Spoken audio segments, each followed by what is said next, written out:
नमस्कार दर्शकों, मैं हूं नाविका कुमार। सवाल पब्लिक का शो पर आप सबका स्वागत है। दर्शकों, अपनी रिपोर्टिंग के दिनों में मैं सुना करती थी एक वाक्य, राजनीतिक पार्टियों की रैली में नारे लगा करते थे, दिल्ली दूर है लेकिन जाना जरूर है।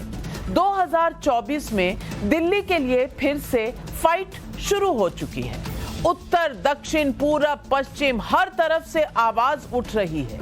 इस आवाज में एक कॉमन बात यह है कि सबका मुकाबला होगा तो मोदी से। मिलकर मुकाबले की बात जरूर हो रही है, लेकिन इस जॉइंट फाइट की लाइन में सबसे आगे कौन सा शख्स होगा, इस पर विपक्ष अभी तक एक मत नहीं है। मोदी से मुकाबले को लेकर दो नए बयान फिर से सामने आ गए हैं। पहला बयान फिर से नीतीश कुमार का आया है, जिसमें उन्होंने विपक्ष को मोदी के खिलाफ एकजुट करने की बात कही। दूसरा बयान ममता बनर्जी के बेहद करीबी और राजनीतिक सलाहकार माने जाने वाले सौगत राय का बयान है, जिन्होंने कहा है कि विपक्ष को एकजुट ममता करेंगी। मैं आपको बता दूं कि नीतीश कुमार का 2024 को लेकर ये दूसरा बयान है पिछले 48 घंटों में। इससे पहले जिस दिन उन्होंने तेजस्वी यादव के साथ नई सरकार की शपथ ली थी, उस दिन उन्होंने कहा था कि वो रहें या ना रहें, 2024 में मोदी नहीं होंगे दिल्ली की कुर्सी पर। अब ये चेतावनी है या ये उन्होंने खुद फैसला किया है, ये तो नीतीश जी ही बता सकते हैं। अब नीतीश जी कह रहे हैं कि वो सबको एकजुट करेंगे, लेकिन मुद्दा सिर्फ नीतीश कुमार का नहीं है। मोदी को चुनौती चारों दिशाओं से मिल रही है। उत्तर में नीतीश कुमार है तो दक्षिण में केसीआर है, पूरब में ममता बनर्जी हैं तो पश्चिम में शरद पवार हैं, और सेंटर में राहुल गांधी वर्सेस नरेंद्र मोदी पिछले 2 टर्म से हो ही रहा है, वो आप देख ही रहे हैं। ऐसे में आज पब्लिक का सवाल यही है कि मोदी से मुकाबला है, ये समझ में आ रहा है, लेकिन मुकाबले का नेता कौन है, ये कौन बताएगा? नीतीश के बाद ममता की ओर से भी 2024 के लिए दावा ठोका गया। इस रेस में और कौन कौन शामिल है, यही है आज पब्लिक का सवाल।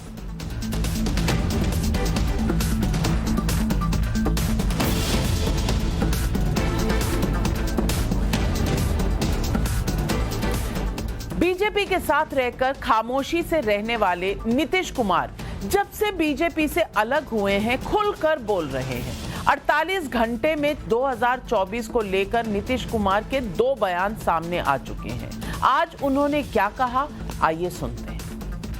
आप मना करें, लेकिन आपको पीएम के चेहरा के तौर पे देखा जा रहा है। लेकिन भाई एक बात हम हाथ जोड़ कर वो सब मेरे मन में कोई बात नहीं। वो कहता रहे, हमारे नजदीक भी कह देता, हम प्रणाम करते। छोड़ो ना भाई, हमारा काम है सबका काम करना, और हम कोशिश करेंगे कि सभी दल मिल करके एक साथ चलें। विपक्ष वाले तो बहुत अच्छा होगा, एक साथ मिल करके रहेंगे तो लोगों की समस्याओं के लिए बात करेंगे और समाज में अच्छा वातावरण रहे, इसके लिए सब मिल करके कोशिश करेंगे। सुना आपने, पीएम कैंडिडेट वाले सवाल पर हाथ जोड़ रहे हैं नीतीश कुमार, और विपक्षी दलों को एकजुट करने की बात भी कह रहे हैं। अब मैं आपको एक एक कर विपक्ष के पीएम कैंडिडेट के कितने दावेदार हैं उनके बारे में बताती हूं। सबसे पहले बात नीतीश की, जिन्होंने आज भी ये कहा कि वो 2024 के लोकसभा चुनाव को लेकर विपक्ष को एकजुट करने का काम करेंगे। कितना कर पाएंगे, ये देखने वाली बात होगी। वहीं तृणमूल कांग्रेस ये भी कह रही है कि ममता बनर्जी पीएम कैंडिडेट के सबसे मजबूत दावेदारों में से एक है। नेशनल लेवल पर वो पार्टी का विस्तार कर रही हैं। नॉर्थ ईस्ट के कई राज्यों में उन्होंने कांग्रेस विधायकों और सांसदों को अपने पाले में मिलाया है।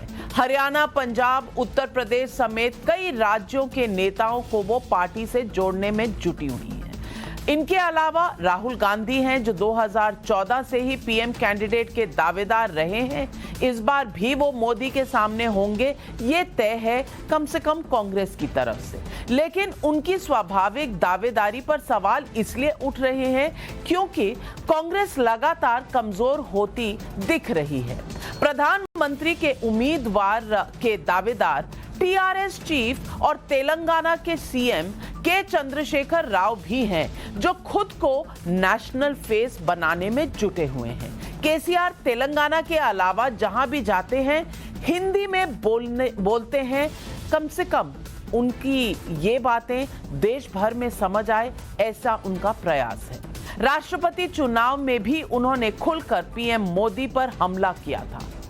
इनके अलावा आप देखें तो पश्चिम में एनसीपी सुप्रीमो शरद पवार भी लंबे समय से पीएम कैंडिडेट माने जाते रहे हैं।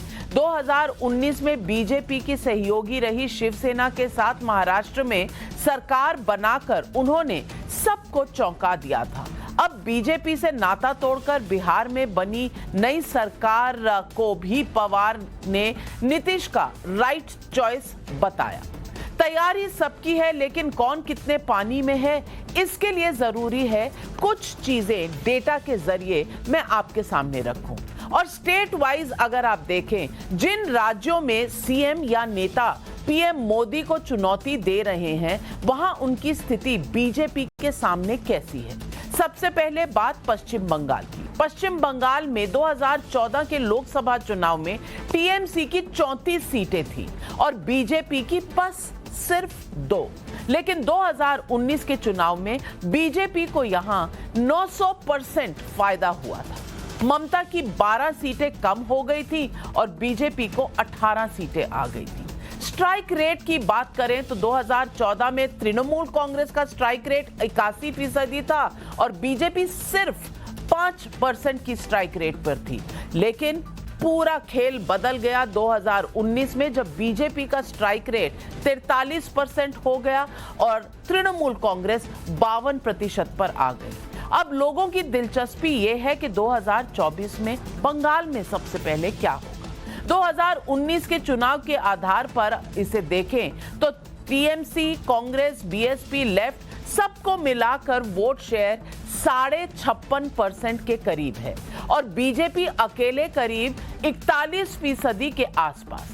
यानी 2024 में अगर बंगाल में विपक्ष एकजुट होता है तो बीजेपी को घाटा हो सकता है। लेकिन सवाल ये है लेफ्ट और कांग्रेस क्या ममता के साथ खड़े होकर चुनाव लड़ेंगे और क्या एक दूसरे के साथ असेंबली में जो प्रतिद्वंदी रहते हैं वो लोकसभा चुनाव में साथ आएंगे। बड़ा सवाल है क्योंकि चुनाव में सिर्फ एडिशन सब्ट्रैक्शन नहीं होता, सिर्फ गणित नहीं होता, केमिस्ट्री भी जरूरी है और केमिस्ट्री इन पार्टियों में शायद उतनी अच्छी नहीं। इसी तरह बिहार का अगर डेटा देखें तो 2014 में बीजेपी का स्ट्राइक रेट 73% था जो 2019 में 100% हो गया। लेकिन अब चूंकि वहां सारा विपक्ष एक साथ आ गया है तो 2019 के चुनाव के आधार पर अगर इनका वोट शेयर देखें तो करीब 50%, दूसरी तरफ बीजेपी और एलजेपी को मिलाकर वोट शेयर 33%। यानी 2024 में अगर यही समीकरण रहा तो बीजेपी को नुकसान हो सकता है।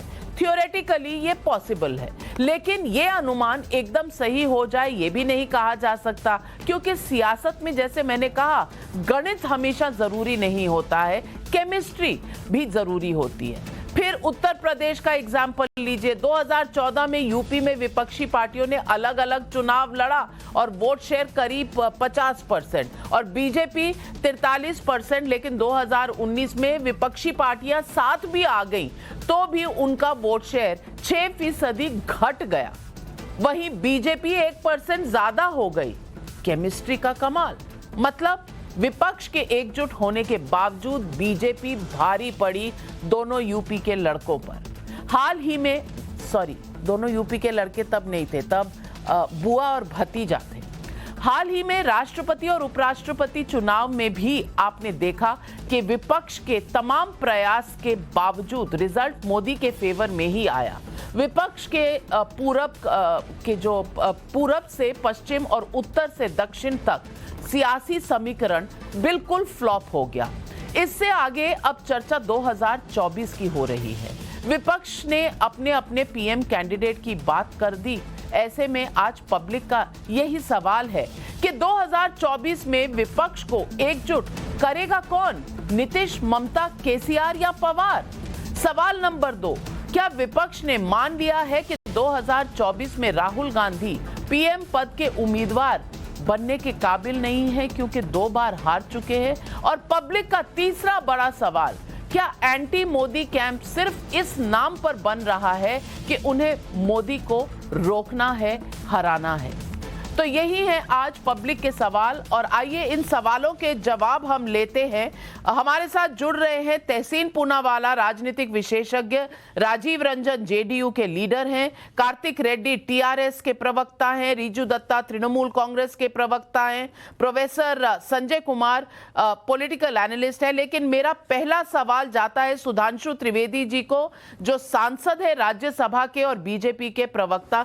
नमस्कार सुधांशु जी और आपका स्वागत है आज टाइम्स नाउ नवभारत के स्टूडियो में। मैं आपसे पूछना चाहती हूं कि ये जो तमाम अटकलें लग रही हैं, लाइनें फिर से बननी शुरू हो गई है कि 2024 में मोदी के खिलाफ कौन खड़ा होगा। आज नीतीश कुमार, कल ममता बनर्जी, इस तरह के नाम आ रहे हैं। तो क्या ये विपक्ष no confidence in Rahul Gandhi express कर रहा है या विपक्ष ये देख रहा है कि कोई भी हो बस मोदी को हराना है और राहुल से हो नहीं पाएगा तो हम सबको कोई दूसरा पैंतरा ढूंढना पड़ेगा? देखिए नाविका जी, है कि हिंदी में ग्रामीण अंचलों की कहावत है कि मल्लन से मल्ल घनेरे, बाहर न तो घर में भतेरे। मतलब एक से एक पहलवान मौजूद हैं लड़ने के लिए, बाहर नहीं तो घर में ही आपस में लड़ने के लिए तैयार हैं। तो 24 की लड़ाई मोदी जी से तो बहुत दूर की बात है, पहले आपस में लड़ाई होगी इस बात को तय करने के लिए कि कौन मोदी जी से लड़ने के लिए तैयार माना जाएगा। तो ये विपक्ष की स्थिति बहुत स्पष्ट दिखाई पड़ रही। और मैं अगर सीरियस नोट पे बात कहूं, कोई भी गठबंधन तभी सफल हो सकता है जब कोई राष्ट्रीय दल उसका आधार हो, क्योंकि एक साइंस का सामान्य सिद्धांत है कि एक सेंटर ऑफ ग्रेविटी होना चाहिए जिसका इंपैक्ट उस पूरी बॉडी पे हर जगह होना चाहिए। अब वह स्थिति सिर्फ कांग्रेस की हो सकती है, परंतु कांग्रेस का नेतृत्व ऐसा है कि विपक्ष में इतने बड़े बड़े कद्दावर नेता हैं, चाहे महाराष्ट्र में शरद पवार जी हों, पश्चिम बंगाल में ममता बनर्जी जी हों, या अब बिहार में नीतीश बाबू हों या केसीआर हों। आपको लगता है क्या ये राहुल गांधी जी का नेतृत्व स्वीकार कर सकते हैं? तो जो पार्टी बड़ी है उसका नेता छोटा है और जिनकी पार्टी छोटी है वो नेता बड़े हैं। यह बात मैं इसलिए जिम्मेदारी से कह रहा हूं कि हमारे जितने भी मित्र लोग बैठे हैं बता दें, भारत के राजनीतिक इतिहास में अपना कार्यकाल पूरा करने वाली गठबंधन सरकारें केवल वही रही हैं जब किसी राष्ट्रीय दल ने उसका नेतृत्व किया हो। अन्यथा कोई भी गठबंधन सरकार अगर बनी है तो कार्यकाल तो छोड़िए, वो 1 साल नहीं पूरा कर पाई है। चाहे वीपी सिंह जी की सरकार, चंद्रशेखर जी की सरकार, देवगौड़ा जी की सरकार, गुजराल जी की सरकार। तो मेरे विचार से वो जितने भी प्रकार के प्रयोग हैं, सबको अपनी अपनी हसरतें निकालने का एक मौका है कि कम से कम वो ये कहने में सफल हो जाएं कि हम भी एक उम्मीदवार थे। परंतु देश की जनता ने, चाहे अभी जो सर्वे आया है अथवा जो निरंतर 10 वर्षों से सर्वे आ रहे हैं 2013 ऑनवर्ड्स, उसमें श्री नरेंद्र मोदी जी के प्रति बहुत स्पष्ट, एकमेव क्लियर कट है। और एक भी किसी सर्वे में पिछले 10 साल में मोदी जी 50% के नीचे नहीं आए, यानी आधे में हम और बाकी सब में सब मिला के बंटवारा है। यानी हम एक लाइन में कहेंगे, जो हमारे कहा जाता है कि 100 में 60 हमारा है और बाकी में बंटवारा है। रिजू दत्ता जी, मैं आपसे शुरू करती हूं। और रिजू दत्ता जी, ममता जी बंगाल की बड़ी लीडर है, इसमें कोई शक नहीं, लेकिन प्रधानमंत्री की उम्मीदवार भी हैं, यह भी कहा जा रहा है। लेकिन उम्मीद है कि नहीं प्रधानमंत्री बनने की, इस पर सवालिया निशान है। मैं आपको पूछना चाहती हूं कि क्या ममता बनर्जी राहुल गांधी को एक्सेप्ट करेंगी पीएम कैंडिडेट में, या राहुल गांधी क्या ममता बनर्जी को एक्सेप्ट कर पाएंगे? तभी तो बात आगे बढ़ेगी ममता बनर्जी से। आपके 60 सेकेंड शुरू होते हैं अब। नाविका जी, देखिए 2024 में विपक्ष का उद्देश्य क्या है? बीजेपी को हराना और मोदी जी को हराना। और इस उद्देश्य में मोदी जी और बीजेपी को हराएगा कौन? तेलंगाना में केसीआर, बंगाल में ममता बनर्जी, बीजेपी में नीतीश कुमार और तेजस्वी यादव, यूपी में अखिलेश यादव, तमिलनाडु में स्टैलिन, दिल्ली पंजाब में केजरीवाल और कांग्रेस भारत में जहां भी उनका 1:1 फाइट है। तो ये विपक्ष एक साथ मिलके, एकजुट मिलके काम करेगा तो बीजेपी 2024 नहीं जीत सकता। इसका ऐलान ममता बनर्जी ने 2022 की 21 जुलाई के मंच से उन्होंने कर दिया है। अब रहा बात कि उम्मीदवार कौन है, चेहरा कौन है, तो अगर आप इतिहास देखेंगे तो आंदोलन का इतिहास, बिना गठबंधन के सरकार बनाने का इतिहास और 1:1 फाइट में जहां मोदी जी को लेके और मोदी जी की पूरी आर्मी को लेके अगर किसी पार्टी और किसी नेत्री ने धूल चटाया है तो उसका नाम है ममता बनर्जी। पर हम लोग जनहित में और हम लोग संविधान के हित में काम करना चाहते हैं। आगे हम यही सोचते हैं कि अगर क्षेत्रीय दल एकजुट के मिलकर काम करे तो 2024 में बीजेपी का सुपड़ा साफ हो जाएगा इस देश से। आप कुछ कहना चाहते? देखिए, रिजू दत्ता जी से मैं कहना चाहूंगा, बहुत दिन बाद सुनी गई कि हम बंगाल में हार गए। अरे भैया, आप भूल गए, केवल 10 साल पहले चाइना के अलावा अगर सबसे बड़ी पॉपुलेशन लेफ्ट के रूल में थी तो वो वेस्ट बंगाल था। आज वो साफ, कांग्रेस साफ। हम 2 सीटों से 77 पे आई है, इंपॉर्टेंट नहीं है मान्यवर। 38% वोट हमें मिला, आपको मिला 48%। और अन्यथा मत लीजिएगा, हमारा बयान नहीं है, आपके स्ट्रेटेजिस्ट का बयान था कि आपकी गिनती 30 से शुरू होती है। इसका मतलब अगर माना जाए तो हमें 38 मिला, आपको 18 मिला। बस 5% वोट का इधर उधर होना है, फिर सारा का सारा समीकरण उलट पुलट हो जाएगा। इसलिए मैं कह रहा हूं, इतनी भी आप खुशफहमी नहीं आ रही हूं। बंगाल से आगे भी देश है तो उनसे भी बात करना जरूरी है। तहसीन पूनावाला, आपने एक बात जरूर गौर की होगी जब रिजू दत्ता जी बोल रहे थे। उन्होंने शुरू किया तेलंगाना में केसीआर, बिहार में नीतीश और तेजस्वी, उत्तर प्रदेश में अखिलेश। मुझे नहीं लगता उन्होंने कहीं पर भी कांग्रेस और राहुल गांधी का नाम लिया। मैंने बोला, बिल्कुल बोला, कांग्रेस का नाम लिया। बोला कांग्रेस पूरे देश में जहां लड़ेगी वो उनको हराना है, कांग्रेस को भी। अच्छा, तो कांग्रेस आपको पीएम कैंडिडेट के रूप में मंजूर है? पीएम कैंडिडेट कौन होगा वो विपक्ष तय करेगा, बट कांग्रेस भी जहां जहां लड़ेगी बीजेपी से, उनको भी बीजेपी को हराना है। उन्हें कहा कांग्रेस के बारे में तो तहसीन पूनावाला, मुझे ये बताइए, जब केसीआर जी हैं, शरद पवार जी हैं, ममता बनर्जी को आगे आना पड़ रहा है, नीतीश कुमार जी को भी अब आगे आना पड़ रहा है, तो कहीं ना कहीं तो राहुल गांधी जी की पिछली 2 बार की परफॉर्मेंस पे ये रिफ्लेक्शन है कि नहीं? मैं रिजू जी की एक बात से इत्तेफाक रखता हूं कि जो देश का अगला प्रधानमंत्री है वो विपक्ष के एमपीज तय करेंगे जो उस वक्त सरकार के अंदर होंगे। और गांधी परिवार ने पिछले 40 वर्ष से प्रधानमंत्री के पद पे वो नहीं बैठे। सोनिया जी ने इस पोस्ट को का बलिदान भी दिया है और उन्होंने सोचा है कि मनमोहन सिंह जी जो देश के सबसे अच्छे प्रधानमंत्री थे वो प्रधानमंत्री बने। यही घमंड भाजपा का जो है आज के हमें कोई नहीं हरा सकता, यही घमंड कौरवों का था। और याद रखिए सुधांशु जी कि पांडवों की सेना छोटी थी, दुर्योधन को भी लगता था कोई नहीं हारेगा, लेकिन जो हश्र दुर्योधन का हुआ कुरुक्षेत्र के रण में वही राजनीतिक हश्र भाजपा का होने वाला है। मैं एक चीज अपनी बात समाप्त करना चाहता हूं, सूरज जैसा बनना है तो सूरज जितना जलना होगा, नदियों सा आदर पाना है तो पर्वत छोड़ निकलना होगा। हम भारत के बच्चे हैं, क्यों सोचे कि राह सरल हो, कुछ वक्त लगेगा, संघर्ष जरूर सफल होगा, हर एक संकट का हल होगा, आज नहीं तो 2024 में होगा। सुधांशु जी 2024 में होगा। भाजपा को पब्लिक टाटा करने वाली, हमारा गठबंधन पब्लिक के साथ है। आप इसके, हमारा गठबंधन किसके साथ है उसकी चिंता मत करिए, हमारा गठबंधन पब्लिक के साथ है। चलिए, कार्तिक रेड्डी जी हमारे साथ है। और कार्तिक रेड्डी जी, मैं आपसे पूछना चाहती हूं, क्या केसीआर जैसे सीनियर नेता राहुल गांधी की छत्र छाया में या ममता बनर्जी की छत्र छाया में एक यूनाइटेड ऑपोजिशन एक्सेप्ट कर लेंगे? क्या केसीआर जैसे एक्सपीरियंस लीडर जो यूपीए की सरकार में पहले थे, बाद में अलग हो गए, अब उसी यूपीए के अंदर सोनिया गांधी की अध्यक्षता और Rahul Gandhi as prime minister accept कर पाएंगे? क्योंकि इतने सारे जो नाम निकल कर आ रहे हैं, इनमें से प्राइम मिनिस्टर फेस बनेगा कौन? नमस्कार नाविका जी, मैं एक बार सुधांशु जी और बीजेपी के जो भी प्रवक्ता इस चीज की जो घमंड बताते हैं कि जो 2024 में इनको कौन सी की कंपटीशन नहीं रहने वाली है, मैं इनको हिंदुस्तानी सियासत की इतिहास याद करना चाहता हूं। इमरजेंसी के बाद भी श्रीमती इंदिरा गांधी जी की भी यही सोच थी कि हाँ, कांग्रेस पार्टी से बड़ी कोई सी भी पार्टी नहीं थी। मैं ये भी याद करना चाहता हूं, जब बीपी सिंह प्रधानमंत्री बने थे भारत देश के, शायद मैं सोचता हूं कि राजीव गांधी जी की भी यही सोच थी, क्या हमारी कोई सियासती पार्टी है ही नहीं दूसरी तरफ कोई हमारे खिलाफ लड़ने के लिए। मैं हिंदुस्तान की सियासत की इतिहास साफ साफ बताती है, जब कहां भी जरूरत है कि हिंदुस्तान के लोग खुद एक ऑपोजिशन पार्टी बन के सामने आएंगे और खुद एक नेता बनाएंगे। मैं और एक बात साफ बताना चाहता हूं, वो मेरी सोच है। 2024 की चुनाव एक इंडियन इलेक्ट्रिकल हिस्ट्री के वाटरशेड मूवमेंट होने वाली है। किस तरह 1971 की इलेक्शन आफ्टर श्रीमती इंदिरा गांधी चुनाव जीतने के बाद इंडिया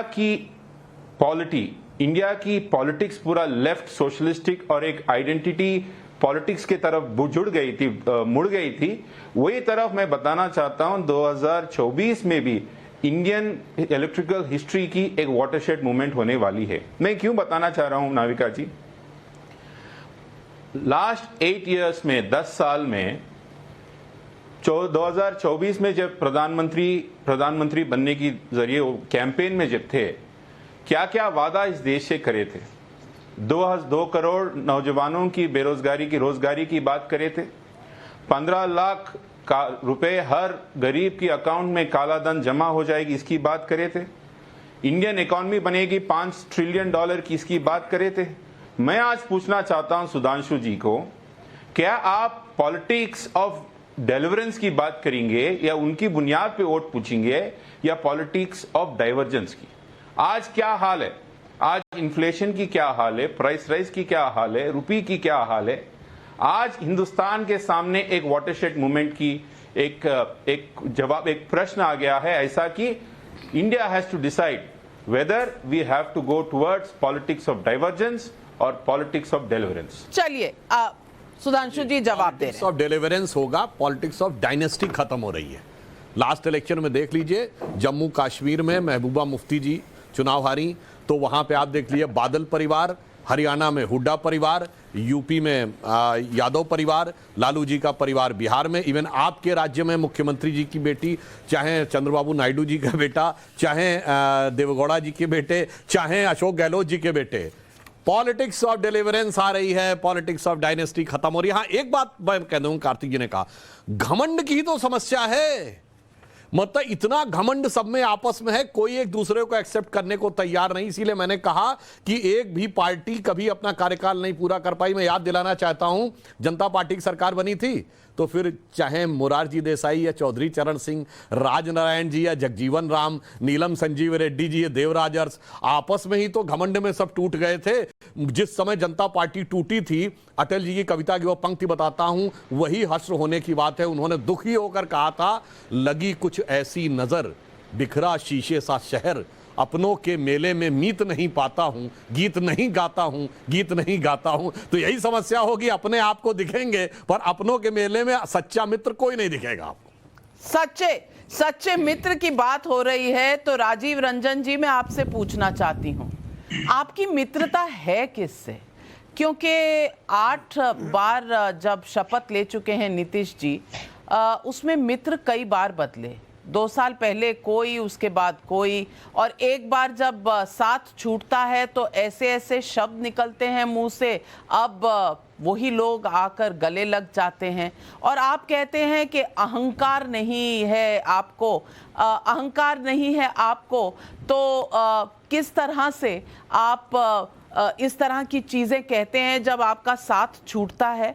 तो मैं पूछना चाहती हूं कि अगर अहंकार नहीं है तो कहां से आया ये प्रधानमंत्री बनने का सपना? क्योंकि सीटें तो आपकी कम होती चली जा रही हैं, चाहे वो लोकसभा चुनाव हो, चाहे वो असेंबली चुनाव हो। तो क्या बिना सीटों के, बिना जनादेश के कोई इस देश का प्रधानमंत्री बन सकता है? देखिए नाविका जी, इसके पहले एक बहस में मैंने आपको आपके सवालों का काफ़ी बेबाकी के साथ जवाब दिया था। ये सवाल क्यों क्षेत्रीय पार्टियों से ही पूछा जाता है कि आपने पाला बदला, आपके साथ कल कोई और था, आज कोई और है। ये सुधांशु त्रिवेदी जी की पार्टी क्यों नहीं बता पाती है कि एनडीए के 2.5 दशक के सफर में स्थापना काल से लेकर आज तक कौन ऐसा है जिसको इन्होंने नहीं ठगा, नहीं डसा। तो मैं तो बस कुछ छोटे छोटे पॉइंट्स के साथ मैं आऊँगा, इसलिए कि उस पर विस्तार से मैं जाऊँगा तो फिर पीडीपी से लेकर नवीन पटनायक और शिवसेना से लेकर कई तरह के पॉलिटिकल पार्टीज़ का जो घटनाएं हैं, मैं तो कहूँगा राजनीतिक हादसा मैं कहूँगा। और भारतीय जनता पार्टी एक तरह से एक ऐसी अविश्वसनीय पार्टी है कि आप जिस दिन जुड़े 20 में नीतीश कुमार जी को उम्मीदवार बनाया और साथ में ये चिराग पासवान के पीठ पर हाथ रख दिया कि लड़ करके इन्हें नुकसान पहुंचाइए, ये 2M दर्जे की पार्टी बन जाएंगे, उसके बाद ज़्यादा सीटें, ज़्यादा मंत्रिपरिषद में बर्थ मांगेंगे, 2 डिप्टी चीफ मिनिस्टर मांगेंगे। सरकार बनने के बाद जिस सरकार में 2 उप मुख्यमंत्री आपके होंगे और ज़्यादा मंत्री आपके होंगे, उसके गवर्नेंस पर आप लगातार सवाल उठाएंगे। अब पहली बात। मैं दूसरी बात कह रहा हूँ, किसी नेता ने ये कहा कि मुझे खुद प्रधानमंत्री बनना है। हम ये मानते हैं, हर दल के नेता को ये लगता है, उनके प्रवक्ताओं को भी लगता है कि उनके नेता में असीम संभावनाएं हैं। जैसे हमारी पार्टी का मानना है कि निसंदेह नीतीश कुमार जी ने 40 वर्षों के संसदीय जीवन में बतौर सांसद, बतौर केंद्रीय मंत्री, राज्य के अनेक बार मुख्यमंत्री रहने के बाद अपने गवर्नेंस की एक छाप छोड़ी है। अब जहाँ तक छोटी पार्टी का सवाल है, घटते जनादेश का सवाल है, मेरे हिसाब से आपको जवाब मिल गया होगा। लेकिन ताज़ा हालात क्या हैं, आपने स्टैटिस्टिक्स सामने रख दिए हैं। बिहार में 50% से ज़्यादा का वोट शेयर हमारा है और एक ग्रैंड अलायंस जमीन पर खड़ा हो चुका है, जिसमें पैन इंडिया प्रेजेंस वाली कांग्रेस है, जिसमें पैन इंडिया प्रेजेंस वाली लेफ्ट है और बिहार की सबसे ताकतवर 2 क्षेत्रीय पार्टियां और अन्य 3 पार्टियां हैं। तो मुझे ऐसा लगता है कि बिहार का सपना तो मत पालिए और 300 सीटों पर आप हैं। बिहार, बंगाल, उत्तर प्रदेश, झारखंड और साथ साथ केसीआर की पार्टी से यहाँ बैठे हैं और मैंने काफ़ी अच्छा विश्लेषण उनका सुना। जो हालात हैं, मैं डंके की चोट पर आपको कहूँगा और ये आर्काइव में रखिएगा, 2024 से इन्हें 400 सीटों की उम्मीद थी, 225 ले आएंगे तो मैं समझता हूँ एक बड़ी कामयाबी होगी। और देखिए, ये जो कहा जाता है ना कि अंधेरे में सिल्वर लाइनिंग, जब आज डेमोक्रेटिक वैल्यूज को लेकर खतरा है, इंस्टीट्यूशंस को सैफ्रनाइज किया गया है, फौज के पूरे बनावट पर आज कहीं ना कहीं प्रश्नवाचक चिन्ह आपने लगा दिया है। आपको राष्ट्रीय संप्रभुता, सुरक्षा, देश की जो विरासत है देश के इतिहास के साथ, ICCR से लेकर ICHR से लेकर तमाम उन इंस्टीट्यूशंस को आपने राष्ट्रीय स्वयंसेवक संघ के जो भगवाधारी हैं उनके हवाले कर दिया। ये बात आपको पहले 17 साल के साथ में नहीं समझ आई और 2 साल आप इनके साथ सरकार चला चुके, तभी भी आपने नहीं सोचा कि अगर इसमें मान सम्मान नहीं है, 2 मुख्यमंत्री बनाए जा रहे हैं, हमें काम नहीं करने दिया जाएगा तो हम नहीं बनाएंगे। आप तब नहीं निकले। आप निकले कब? अब जब आपको पार्टी टूटने का या आपकी पार्टी में हलचल होने का अंदेशा हुआ। सुधांशु जी, देखिए, मैं बात थोड़ी गंभीरता से कहूंगा राजीव रंजन जी से। देखिए, नीतीश कुमार जी ने मुझे केवल 30 सेकंड दे दीजिए, फिर सुधांशु जी से ले लीजिएगा। अच्छा, बोल लीजिए, क्योंकि आपके सवाल नए हैं। बोलिए। सवाल आपके नए हैं, मैं अनुमति चाहूंगा, मुझे 30 सेकंड केवल दे। जी, लीजिए।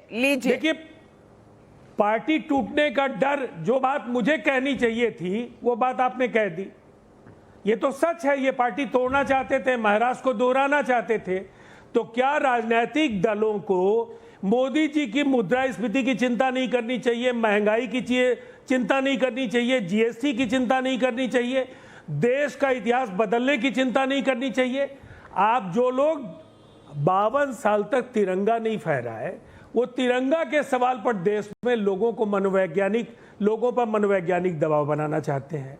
मुझे नहीं लगता है कि इस देश को राष्ट्र प्रेम, राष्ट्रीयता के लिए या ललन सिंह जी ने आपकी पार्टी टूटने का आरोप लगाया, मैंने वो उठाया। छोटी पार्टियों की बात आप मुझ पर आरोप लगा रहे हैं। छोटी पार्टी सिर्फ सीट के हिसाब से कह रही हूं, क्योंकि लोकतंत्र में गणित जरूरी होता है। लेकिन अब सुधांशु जी जवाब दे रहे हैं। देखिए राजीव जी सुनिए, छोटी पार्टी वाली नहीं, आप सुन लीजिए। अब आपने अपनी बात कह ली, मैं बताता हूं। देखिए पहली बार ऐसा हुआ है कि नीतीश कुमार जी ने इससे पहले जब 2 बार अपना स्टैंड चेंज किया था, तब एक सैद्धांतिक आवरण दिया था। जब हमसे अलग हुए थे तो उन्होंने एक सैद्धांतिक आवरण दिया कि हिंदुत्व की राजनीति से किनारा करना था। जब वो राजद से अलग होकर हमारी तरफ आए तो उन्होंने कहा भ्रष्टाचार की राजनीति से किनारा करना है। पहली बार वो मौका आया है जब नीतीश कुमार जी कोई सैद्धांतिक आधार नहीं बता पाए। उन्होंने सिर्फ कहा, अहम भाव की बात कही कि भाई हमें लग रहा था कि हमारे साथ सम्मान नहीं हो रहा था। और मान्यवर, अगर अहम भाव की बात आएगी तो आज के जो आपकी दूसरी पार्टी है राजद, उसके अंदर ज्यादा बड़ा अहम भाव है। याद रखिए, आपने कहा हम अविश्वसनीय थे, तो मैं सिर्फ इतना बता देना चाहता हूं, जब हमने गठबंधन किया था 25 साल पहले, समता पार्टी की 7 सीटें थी, भाजपा की 42। पूरे 15 साल लालू प्रसाद यादव जी के शासनकाल में नेता प्रतिपक्ष हमारा था। पहली बार जब शपथ ग्रहण किया, सुनिए, सुन लीजिए भाई, अरे नीतीश कुमार जी ने तब भी हमारी सीटें ज्यादा थी, हमने बड़ी सीट होकर आपको किया, कोई बात नहीं। मैं आपसे सिर्फ ये कहना चाहता हूँ, आज आपने, अरे भाई आप बोले तो मैंने डिस्टर्ब नहीं किया भाई, आपने समय मांगा, मैंने वो भी दे दिया। आप क्यों अपने टर्न पे बोलिए, बेहतर रहेगा। आपने विस्तार किया है, मैं आपका ज्ञान परिमार्जित कर रहा हूं, चूंकि आप एक बौद्धिक दृष्टि से बताइए क्या मैंने गलत बोला, मैंने क्या गलत बोला? केवल 60 के दशक 15 साल नेता प्रतिपक्ष भाजपा का था कि जदयू का था? लालू प्रसाद यादव जी के दशक में विश्वनाथ प्रताप सिंह का आंदोलन, आप उन सब में देखिए अमर लत्ते की बेल की तरह आप थे। आपने हमसे पोषण लिया, अपना विस्तार किया। ओहो, 42 सीटें हमारे दम पे थी, 7 सीटें आप लोगों के कंधे पर सवार हुए। अभी मैं आपको एक और बात बताता हूं।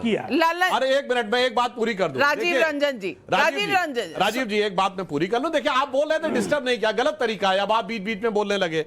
मैंने सिर्फ फैक्ट रखा है, पोषण किसने लिया है जनता को तय करने दीजिए। मुझे गलत 15 साल जिसका नेता प्रतिपक्ष रहा, जिसकी संख्या ज्यादा रही, पहली बार नीतीश जी मुख्यमंत्री बने तब भी हमारी संख्या ज्यादा थी, आखिरी बार बने तब भी हमारी संख्या ज्यादा थी। अब ये जनता को तय करने दीजिए ना, किसने किससे पोषण लिया, किसने किसका शोषण किया।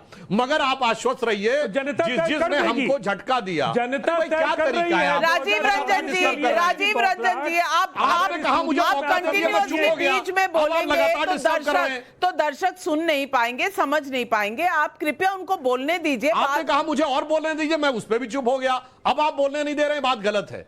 मैंने सिर्फ यह कहा मान्यवर, हमने कई दलों के साथ गठबंधन किया और बड़ा होने के बावजूद हमने उनका मुख्यमंत्री बनाया।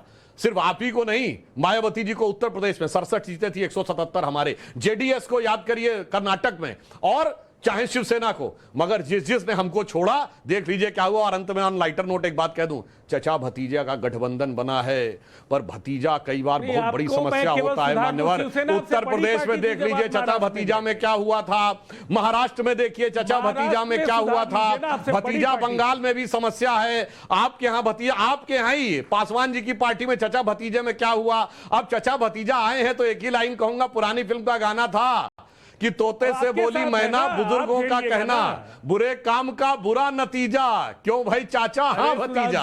तो ध्यान रखिएगा, चचा भतीजे का समीकरण पूरे भारत की राजनीति में बहुत सुखद परिणत वाला नहीं रहा। बिल्कुल, सारे पैनलिस्ट हाथ उठा रहे हैं, मैं सबके पास आ रही हूं। लेकिन सबसे पहले जो लोकतंत्र में होता है वो होता है डेटा। और संजय कुमार जी, मैं आपसे पूछना चाहती हूं, वोट शेयर के हिसाब से प्रेजेंट, माफ कीजिएगा डिस्कनेक्ट हो गए। रिजू दत्ता जी, आप हाथ उठा रहे थे, सवाल पूछ रहे थे सुधांशु जी से, जवाब आप सवाल।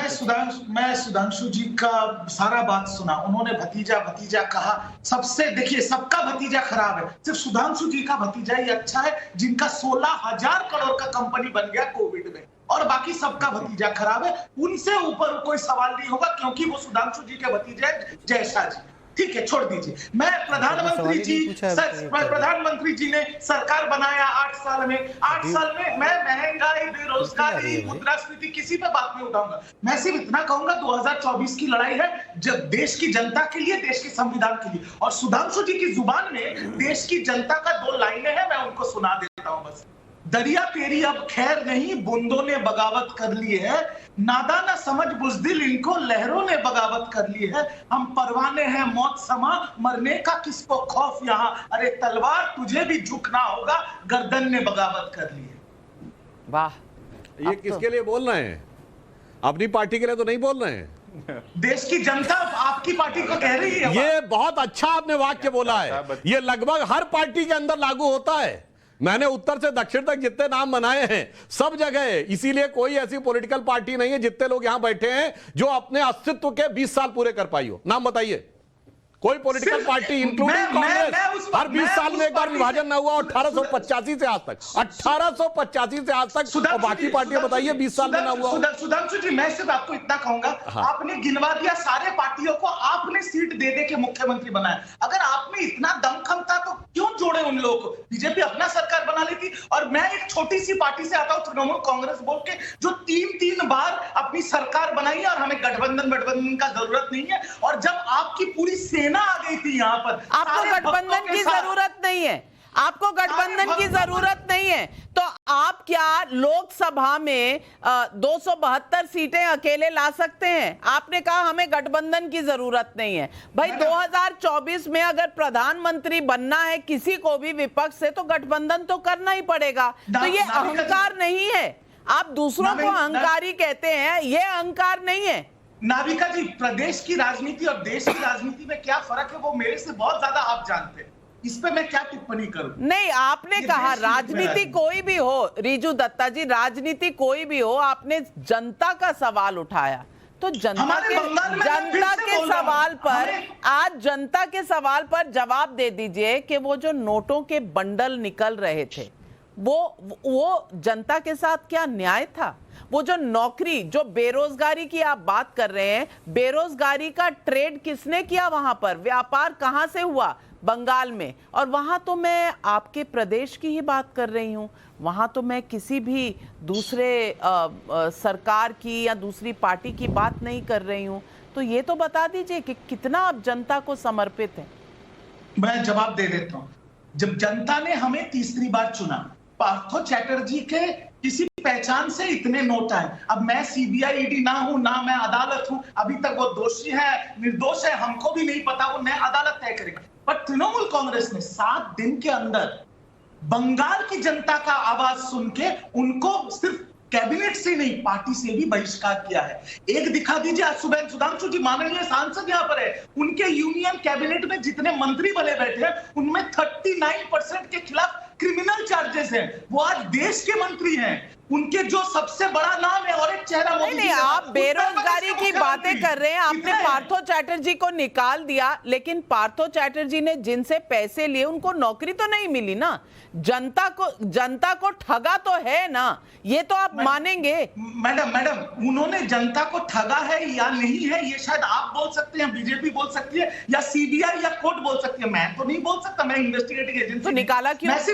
तो निकाला क्यों? क्योंकि जनता ने हमें सर उठा के जो वोट दिया है, दोनों हाथों से उनकी आवाज सुन के हमने डिसीजन लिया। चलिए अब मैं पूछती हूं तहसीन पूनावाला से। तहसीन पूनावाला, कहीं ना कहीं राहुल गांधी पर तो सवालिया निशान है, क्योंकि आपको चाहिए फुटबॉल टीम की तरह 11 पार्टियां, 11 लीडर सारे इकट्ठे आएंगे तब एक नरेंद्र मोदी को कोई चुनौती दे पाएगा। तो तहसीन पूनावाला, 2 बार तो राहुल गांधी जी ने ट्राई किया, क्या इस बार कांग्रेस बड़प्पन दिखाएगी? क्या अपना अहंकार छोड़ेगी? और क्या किसी छोटे दल को, चाहे वो टीआरएस हो, चाहे वो तृणमूल कांग्रेस हो, चाहे वो एनसीपी हो, क्या उनको एक मौका देगी कि वो प्रधानमंत्री का फेस बनाए अपनी पार्टी से अपने लीडर को?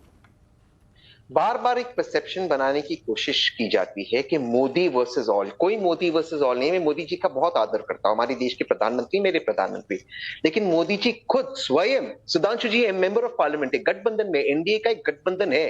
क्या मोदी जी अकेले लड़ रहे हैं? रिज्जू ने बिल्कुल सही कहा। कह दे आज सुधांशु जी मेंबर ऑफ पार्लियामेंट है, कह दे कि हम अकेले लड़ रहे हैं, हमारा किसी से कोई लेना देना नहीं, जैसे रंजन जी ने कहा था। मोदी जी खुद लड़ते गठबंधन में और कहते Modi versus all, Modi versus all. अरे ये सिंपैथी कार्ड बन कीजिए, 8 साल से आप प्रधानमंत्री, there is no Modi versus all. अभी तो कह रहे थे आपके दोस्त नहीं है, अलायंस पार्टनर नहीं है, अब कह रहे हैं आप एनडीए में हैं, आप आपके भी इतने मैं अपनी बात साथ देने वाले पार्टी है। सुधांशु जी, ये कांग्रेस में इतना कंफ्यूजन क्यों है? कोई कंफ्यूजन नहीं, अपनी बात समाप्त कर दूं फिर मैं जवाब देता हूं। सुधांशु जी 2 मिनट। मोदी जी के खिलाफ नहीं, भारतीय जनता पार्टी के खिलाफ एक गठबंधन बन रहा है, और ये गठबंधन इसलिए बन रहा है क्योंकि भाजपा को भगाना है और देश को बचाना है। देश को बढ़ाना है तो भाजपा को भगाना है, और सब लोग जान लिए कि सबसे बड़ी भूल कमल का फूल।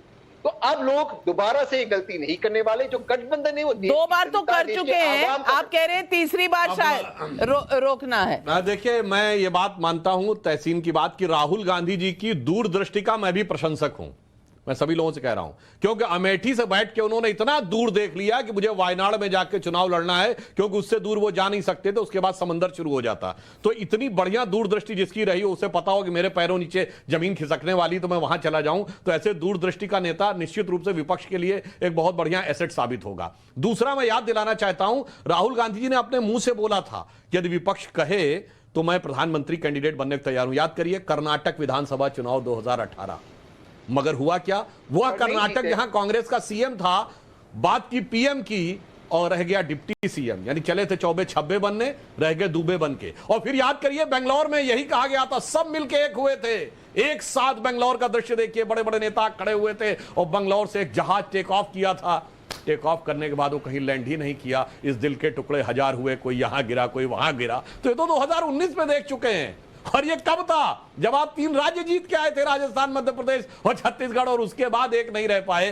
तो जनता की मेमोरी इतनी कमजोर नहीं है मान्यवर कि आप सोचें कि 4 साल पहले की बात भूल जाएंगे। इसलिए यथार्थ को आप समझिए और ईमानदारी से यदि आप प्रयास करें तब कुछ हो सकता है। आप कहें जनता से हम बताएंगे नहीं, फिर अचानक हम जेब में से एक निकालेंगे कुछ कि खरगोश निकलेगा या कबूतर। मैं किसी की व्यक्तिगत टिप्पणी नहीं कर रहा हूं। जैसे जादूगर कहता है ना, जब जादू का शो खत्म होगा तब मैं निकालूंगा जेब से। तो जनता इस ढंग के झांसे में आने वाली नहीं है। मैं संजय कुमार जी के पास जाना चाहती हूं, क्योंकि डेटा के मास्टर हैं वो।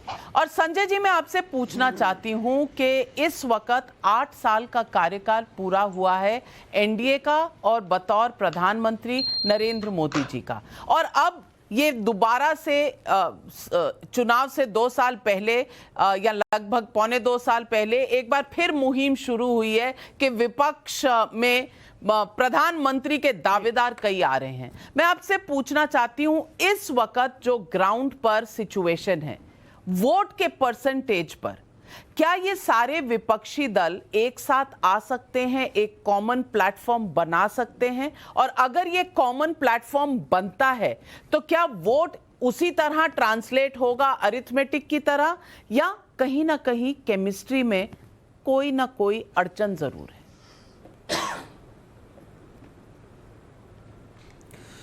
देखिए, विपक्ष का एक साथ आना, इसमें पार्टियों को वोट कितना मिला 2019 के चुनाव में, या पार्टियों को विधानसभा चुनाव में कितना वोट मिला, इसका कोई असर नहीं है, इसका ये कोई फैक्टर नहीं है। लेकिन आपने जो दूसरा सवाल पूछा, अगर मान लीजिए ये पार्टियां एकजुट होती हैं, गोलबंद होती हैं, अलग अलग राज्यों में अपना गठबंधन करती हैं, कोऑर्डिनेशन करती हैं, तो क्या ये अरिथमेटिक काम करेगा या केमिस्ट्री भी कोई चीज होती है चुनाव में? आप इस बात का जिक्र कर रही थी अभी, और मैं भी मानता हूं अरिथमेटिक एक जगह है, लेकिन अरिथमेटिक के साथ केमिस्ट्री की आवश्यकता होती है। हम जानते हैं अलग अलग राज्यों को अगर देखें, अगर आप आंध्रा की बात कर रहे हैं, आंध्रा में 2 रीजनल पार्टियां हैं, बीजेपी वहां बहुत मजबूत नहीं है। अगर हम बिहार की बात करें, यूपी की बात करें, इन जगहों पे 2 बड़ी रीजनल पार्टियां हैं, बीजेपी भी मजबूत है। गठबंधन इलेक्टोरल अरिथमेटिक के हिसाब से तो लगता है कि अगर यूपी में गठबंधन हो गया, अगर बिहार में गठबंधन हो गया, तो ये बीजेपी को परास्त कर देंगे। लेकिन 2019 के लोकसभा चुनाव में हमने देखा गठबंधन बना, अरिथमेटिक इनके पक्ष में दिखाई पड़ता था, लेकिन केमिस्ट्री ने अरिथमेटिक को ट्रम्प कर दिया। और 2019 का लोकसभा चुनाव के जो नतीजे थे यूपी में, हम सब ने देखा। महाराष्ट्र में भी कुछ ऐसी ही कहानी हुई, कर्नाटक में भी ऐसी कहानी हुई। अलग अलग राज्यों को अगर आप देखें, जहां इलेक्टोरल अरिथमेटिक के हिसाब से लगता था कि अगर विपक्षी गठबंधन हुआ या कोऑर्डिनेशन हुआ विपक्षी पार्टियों में, तो बीजेपी को खतरा होगा, एनडीए पीछे चली जाएगी, वो एनडीए को ढकेल देंगे। ऐसा कई राज्यों में नहीं हुआ 2019 के चुनाव में। ये स्पष्ट संकेत देते हैं कि गठबंधन की राजनीति में एक समय था 96 से लेकर 2004 या 2009 तक की राजनीति में, जब अरिथमेटिक काफी हावी होता था, केमिस्ट्री उतना काम नहीं करती थी। लेकिन आज अरिथमेटिक से ज्यादा केमिस्ट्री काम करने लगी है, और उसकी एक वजह शायद है leadership, nature of leadership. 90s का दौर ऐसा था जब रीजनल पार्टियों के नेता अलग अलग राज्यों में, उन्होंने सरकार बनाई तो थी, लेकिन जनता ने उनका स्वाद बहुत कम समय तक लिया था। अब पिछले 20 सालों में लोगों ने देखा है, इन पार्टियों ने जब अलग अलग जगहों पे सरकार बनाई और उसके बाद जब बीजेपी की सरकार इन राज्यों में आई, उन्हें कुछ क्वालिटेटिव डिफरेंस दिखाई पड़ता है। मैं ये नहीं कह रहा कि बीजेपी की सरकार से वो बड़े खुश हैं और बीजेपी सरकार ने बिल्कुल कुछ करिश्माई काम कर दिया, लेकिन जब वो कंपैरिजन करते हैं उन्हें लगता है कि शेड्स ऑफ डिफरेंस तो है। बीजेपी कम से कम दूसरे पार्टी की सरकार से थोड़ा बेहतर चलाती है, और ट्रम्प कार्ड है बीजेपी के पास, वो है प्रधानमंत्री मोदी, उनकी छवि, उनकी ईमानदारी और उनका जो एक कमिटमेंट जनता को दिखाई पड़ता है देश के प्रति, ये केमिस्ट्री बनाने में मदद कर रही है। तो वापस उसी सवाल पे अपनी बात मैं खत्म कर रहा हूं, अरिथमेटिक है, लेकिन केमिस्ट्री आज के चुनाव में अरिथमेटिक पर हावी होती हुई दिखाई पड़ती है। बहुत सही कहा आपने सुधांशु। देखिए, मैं एक विश्लेषण देना चाहूंगा जो संजय जी ने कहा। देखिए, 90 से दशक से 2000 के दशक तक जानते हैं क्यों रहा? भारत तब उभर रहा था, तो समाज में यह कहा गया कि एक गरीब तबका है, वो उसकी भावना और उसको उठाकर न्याय देने की बात कही गई। मगर अब पिछले 30 वर्षों में लोगों ने क्या देखा? तब उस समय यह था कि जातिगत एस्पिरेशन उठा और ये कहा गया अमुक ने तुम्हें स्थान नहीं दिया, ढिमा ने तुम्हें स्थान नहीं दिया। ये कह के जो नेता उठे, अब 30 साल में सारे युवाओं ने देख लिया कि उन्होंने नाम लिया जाति का और काम किया परिवार का, और देखते देखते उन सभी नेताओं के परिवार के लोग सैकड़ों करोड़ की संपत्ति के मालिक हो गए। और जो ये कहा जाता था इसने तुमको स्थान नहीं दिया, वो तुमको सत्ता नहीं देगा, सब जातियों ने एक दूसरे से गठबंधन कर लिया, यूपी से लेके बिहार से लेके दक्षिण भारत से लेके, अरे भाई उत्तर प्रदेश में एक दौर में दलित ब्राह्मण अलायंस हो गया अंडर द लीडरशिप ऑफ दलित। तो एक तो ये खत्म हो गया कि साहब कोई जाति ये कहे कि मुझे सम्मान नहीं मिल रहा, मुझे न्याय नहीं मिल रहा है, और दूसरा न्याय के दावेदारों के असली चेहरे भी सामने आ गए। इसलिए जो संजय जी ने कहा है ना, अब वो अर्थमेटिक बनाना बहुत आसान नहीं है। बिहार में कहते थे लालू जी गरीब गुरबा की सरकार है, गरीब गुरबा का परिवार बिहार का सबसे अमीर परिवार है। बोल मजूरा हल्ला बोल, बोल किसानों हल्ला बोल। समाजवादी नेता मुलायम सिंह जी के परिवार की समृद्धि देख लीजिए, अन्य परिवारों की संपत्ति देख लीजिए। तो अब क्या हुआ, जब हम कहते हैं भारत की 2/3 जनता 35 साल से अधिक की है, तो अब वो पुराने जमाने के मंडल से पहले का दौर ही नहीं है उनकी स्मृति में। मगर अफसोस कि नेता अभी भी 1990 से पहले के माइंडसेट में जी रहे हैं। तो जो संजय जी ने कहा, मैं एक विश्लेषण के रूप में कह रहा हूं, इसलिए यह केमिस्ट्री नहीं बन पा रही है, क्योंकि केमिस्ट्री में आया हुआ परिवर्तन वो देखते हुए भी नहीं देखना चाह रहे हैं। बिल्कुल। और ये समय है पब्लिक के सवालों का, तो लेते हैं पब्लिक का पहला सवाल। बिलासपुर से पीयूष का सवाल है, अगर इतने बड़े बड़े महत्वाकांक्षी नेता एकजुट हुए तो कहीं ऐसा हाल तो नहीं हो जाएगा जिसे कहा जाता है too many cooks spoil the broth? जवाब देंगे कार्तिक रेड्डी जी? नाविका जी, मेरे ओपनिंग स्टेटमेंट में मैंने कहा था कि ऐसा संदर्भ आएगा देश में कि देश खुद एक नेता बनाएगी। And I am sure these are not cooks, these are leaders. ये लोगों को पता है किस तरीके को देश को चलाना है, किस तरीके से सियासती पार्टियों को जोड़ना है, जुड़ाना है। और मैं एक बात साफ साफ सुधांशु जी से ये मैं प्रश्न पूछना चाहता हूं और जवाब भी चाहता हूं। मेरी ओपनिंग स्टेटमेंट में ये बात ने कहा था कि बीजेपी पार्टी डाइवर्जेंट पॉलिटिक्स की तरफ, डाइवर्जेंस सियासत की तरफ मुड़ गई है, तो डिलीवरेंस की तरफ तो नहीं है। तो बहुत ही खूबसूरत तरीके से सुधांशु जी एक शायरी से इसको डाइवर्ट कर दिए। मैं साफ साफ उनको पूछना चाहता हूं, किस बुनियाद पे आप 2024 की चुनाव जाने वाले हैं? क्या आप 80% वर्सेस 20%, कब्रिस्तान वर्सेस शमशान घाट, बुलडोजर, इस बुनियाद पे जाएंगे, ये आपकी 10 साल की रिपोर्ट कार्ड लेके इस देश के लोगों के नहीं जाएंगे। किस बुनियाद पे आप वोट पूछने वाले, इस प्रश्न का जवाब सुधांशु जी शायद हमको समझ में नहीं आता है, सीधा सीधा जवाब दीजिए। जी हाँ, बिल्कुल बता रहे हैं, बिल्कुल सीधा। हमारे पास बुनियाद के इतने बड़े बड़े आधार हैं। 46 करोड़ लोगों का फाइनेंशियल इंक्लूजन हुआ, जनधन योजना आई। 50 करोड़ लोगों को मेडिकल स्वास्थ्य की सिक्योरिटी मिली आयुष्मान भारत के माध्यम से। उज्ज्वला योजना से उन सारी महिलाओं के हाथ में गैस आई। किसान सम्मान निधि सबको पहुंची, हर गांव में बिजली पहुंची। इतना ही नहीं, कोविड के समय में 80 करोड़ लोगों को अनाज मिला, वो तो अपनी जगह है। ये पहली बार, ये पहले 8 साल हैं जब हमने पाकिस्तान से ऑफिशियल बायलैटरल डायलॉग नहीं किया। इंडिया का स्टेट माइंडसेट, सॉफ्ट स्टेट हमने समाप्त किया और हमारे ऊपर कोई भ्रष्टाचार का आरोप नहीं लगा। हमारे यहां बिल्कुल पारदर्शी ढंग से शासन हुआ। यह भी बता रहा हूं मान्यवर, जरा गौर फरमाइएगा, 2014 से पहले जानते क्या था? दिल्ली में धमाके, मुंबई में धमाके, हैदराबाद में धमाके, गुवाहाटी में धमाके, नागपुर, चेन्नई, बेंगलोर, लखनऊ, गया, पटना, वाराणसी, अहमदाबाद, जयपुर, चलती ट्रेन में धमाका, चलती बस में धमाका। पार्क में लिखा रहता था छूना नहीं, वो खत्म हो गया। उसके बावजूद धमाके करने वालों में कोई इशरत बेटी नजर आता था, किसी को जाकिर शांति का मसीहा नजर आता था, किसी को हाफिज साहब नजर आता था, किसी को ओसामा जी नजर आता था। वो सब समाप्त होकर दक्षिण कश्मीर के 3 जिलों में चला गया। तो हम गरीब कल्याण, अंत्योदय और राष्ट्रवाद, इन 2 मुद्दों के ऊपर आज देश हमारे मोदी जी के साथ खड़ा है और निश्चित रूप से वह 2024 में भी हमारे साथ खड़ा रहेगा। ये हमारा आधार। रिजू दत्ता जी, आपके पास आ रही हूं, लेकिन पब्लिक का सवाल है। झारखंड से आनंद किशोर पूछ रहे हैं, राष्ट्रपति चुनाव में जब विपक्ष एकजुट नहीं हो सका, पीएम के चुनाव में नीतीश कुमार जैसे पलटने वाले नेता को लेकर कैसे एकजुट हो सकेंगे? पहले इस सवाल का जवाब दे दीजिए जो पब्लिक पूछ रही है। रिजू दत्ता जी, फिर आप कहिए। मैडम एक बार फिर से बोल दीजिए नाविका जी, एक बार थोड़ा डिस्टर्बेंस है, एक बार सवाल प्लीज। पब्लिक का सवाल है कि राष्ट्रपति चुनाव में जब सब एकजुट नहीं हो सके तो पीएम के कॉन्टेस्ट में कैसे सब एकजुट होंगे? देखिए, राष्ट्रपति चुनाव में जितना आपको भी पता है, मुझे भी पता है कि हमारी पार्टी तो एकजुट थी और ज्यादातर विपक्षी एकजुट थी। सिर्फ एक ही पार्टी के कुछ लोग थोड़े इधर उधर गए थे। तो मुझे लगता है कि वो एक कहावत है ना, सुबह का भूला रात को घर आ जाता है, तो भूला नहीं कहते। तो राजनीति में 2 दिन बहुत बड़ा होता है। अभी तो 20 महीने हैं 2024 में, बहुत खेला हूं, बाकी है मैं। अच्छा, तो खेला होबे आबार खेला तो मतलब जब पलटू राम मिला मिलू के आप खेल कर ही लेंगे। आपके लिए जनादेश जरूरी नहीं है, खेला जरूरी है। राजीव रंजन, जनादेश के बिना सरकार तो बन ही नहीं सकता। राजीव रंजन जी, पलटू राम, और ये मैं नहीं कह रही, ये पब्लिक का सवाल है कि पलटू राम जी पर कोई विश्वास क्यों करेगा? पब्लिक का सवाल है।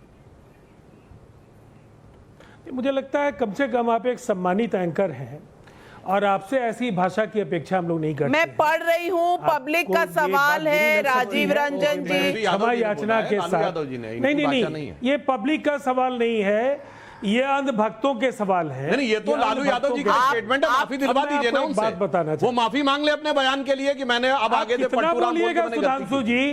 नहीं, सुधांशु जी कितना बोलिएगा? इस पूरे डिबेट में 40 मिनट तो आप ही बोल रहे हैं। अगर आप लोगों को यही तय करना है कि किसी को नहीं बोलना है तो मत बुलाइए ना, ये ज्यादा अच्छा रहेगा। आप बोलते रहिए, आप बोलिए पर गलत आरोप मत लगाइए। यूट्यूब पर है ये सवाल, जाकर देख लीजिए। मैंने आपको नहीं कहा, मैंने सुधांशु त्रिवेदी जी को कहा। अरे मान्यवर, पलटू राम शब्द प्रयोग किया है लालू यादव जी ने, तेजस्वी यादव जी ने। अब आपके साथ आ गए तो माफी तो मांग ले एक बार। थोड़ा शर्म कीजिए सुधांशु त्रिवेदी जी। आपने भी बिहार के डीएनए को गाली दी थी। हमने नहीं बोला, हमने उनको बोला है। तो आपके साथ है ना। बिहार के डीएनए को गाली आपके नेता नरेंद्र मोदी ने दी थी। नरेंद्र मोदी ने बिहार के डीएनए को गाली दी थी। क्यों नीतीश कुमार जी के साथ चले गए?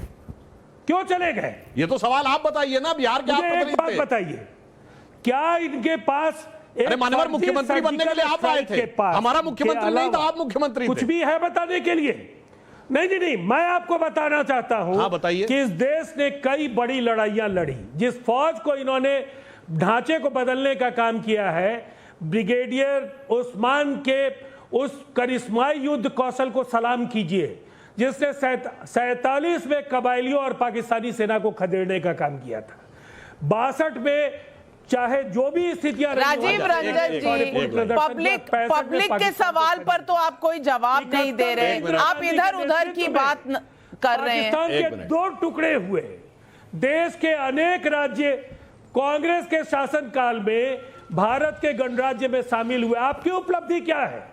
सामरिक जो मोर्चा है, उस मोर्चा पर सुधांशु त्रिवेदी जी एक फर्जी स्ट्राइक के सिवाय क्या है? विश्वास की बात पूछी है पब्लिक ने। एक मिनट, पार्टियां विश्वास कैसे करेंगी नीतीश कुमार जी पर? इस सवाल पर आपका कोई जवाब है?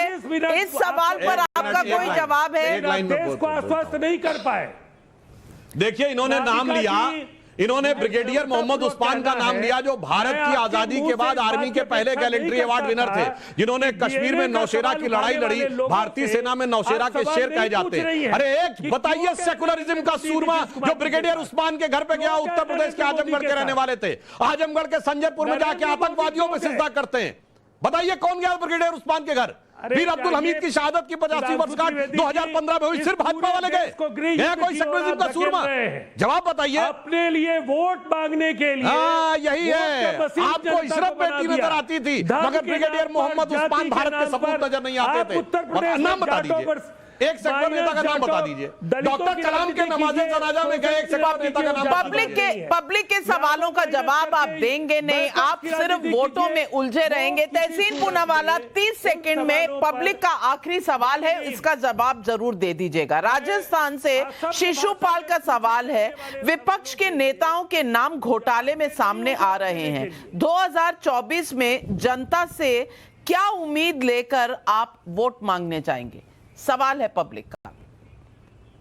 विपक्ष के नेताओं के नाम घोटाले में इसलिए आ रहे हैं क्योंकि नरेंद्र मोदी जी उन पर ईडी छोड़े हैं और उनके पास कोई सबूत नहीं। कुछ अंदर से निकल रहा है ना, तभी तो कोर्टों से आपको ना बेल मिल रही है, ना आप अपने नोट छुपा पा रहे हैं। समाप्त कर दूं, मैं जैसे बोलता हूँ, अगर बीच में बोलना है तो फिर मैं चुप बैठ जाता हूँ। ये बात भी याद रखना चाहिए कि जब बार बार ये ताना दिया जाता है किसी को कि आप बेल पर हो, बेल पे माननीय अमित शाह जी भी थे, बेल पे ने तड़ीपार भी थे, वो भी छूट गए। गलत केस था, बीजेपी का आरोप है, कोई बात नहीं, ये भी छूट जाएंगे। अच्छा, गलत केस था, चलिए अच्छा हुआ आपने स्वीकार किया गलत केस था। नहीं, आपका आरोप नहीं, कोर्ट ने भी कहा गलत केस था, जजमेंट पढ़ लीजिए। और वही जज आज गवर्नर बन गए, और वही जज फिर गवर्नर बन गए, वो भी बोल दीजिए। जिस एसआईटी के व्यक्ति ने जांच की, उस एसआईटी के व्यक्ति को भटकिए मत। किस जज का जजमेंट था भाई? वो तो गजब की बात आप करने लगे। कुछ फैक्ट चेक बिल्कुल कीजिए। सुप्रीम कोर्ट के जज कौन गवर्नर बने और अमित शाह जी को क्लीन चिट मिला या नहीं मिला? यही नहीं, जजमेंट में यह भी लिखा था कि यह केस पूरी तरीके से पॉलिटिकली मोटिवेटेड है। आप उसके चार्जेस ही नहीं फ्रेम कर पाए थे। व्यक्ति ने एसआईटी की जांच की, सबके पास अच्छा, एसआईटी किसकी थी? कर दीजिए। एसआईटी आपके जमाने में सुप्रीम कोर्ट के अंडर में थी कि नहीं? तहसीन जी ऐसा मत बोलिए। आपके जमाने में केंद्र सरकार द्वारा गठित एसआईटी, उसमें गुजरात का एक भी अधिकारी नहीं था और सुप्रीम कोर्ट के दिशा निर्देश में चल रही थी। सेंटर में गवर्नमेंट आपकी थी, उसके बाद झेले भर का प्रूव नहीं कर पाया अमित शाह जी के ऊपर। कुछ बोलने लगते हैं। वही पुराने आरोप, वही पुरानी बात। 2024 में तहसीन पूनावाला जी, कुछ नया तो ढूंढिए, क्योंकि पब्लिक सवाल भी पूछ रही है और कुछ आपका एजेंडा भी जानना चाहती है। सिर्फ कौन होगा प्रधानमंत्री का चेहरा ये काफी नहीं है। लोकतंत्र में कुछ भी स्थायी नहीं होता, स्थायी होता है सिर्फ नंबर, संख्या बल। जिसके पास नंबर होगा सत्ता उसी की होती है। लेकिन इस नंबर को लाने के लिए यह जरूरी है कि आपके पास मुद्दों का नैतिक बल हो। मेरा नजरिया यह है कि आज की राजनीति में नैतिकता शब्द का कोई मतलब नहीं दिख रहा। कल तक जब आप किसी के सहयोगी हो और उसके साथ जैसे कोई नहीं, उसके जैसा कोई नहीं हो, ये आप कहते हैं। जब आप अलग होते हैं तो उसी को बुरा भला कहते हैं। लेकिन वो भूल जाते हैं कि पब्लिक सब देखती रहती है। यूपी में 2019 का चुनाव अभी हाल में इसका उदाहरण है। जनता एक बार धोखा खाती है, बार बार नहीं। इंदिरा गांधी की 1980 में जबरदस्त वापसी उसका उदाहरण है। इसलिए संख्या बल के लिए जब जनता के पास जाएं तो आपके पास नैतिकता का बल होना चाहिए ताकि जनता आप पर भरोसा कर पाए। और सिर्फ ऑल वर्सेस मोदी का फॉर्मूला क्या बाकी रहेगा विपक्ष के लिए चुनाव में जाने के लिए? ये शायद फीका सौदा होगा जनता के लिए। बस आज सवाल पब्लिक का शो में इतना ही। लेती हूं आपसे इजाजत। नमस्कार।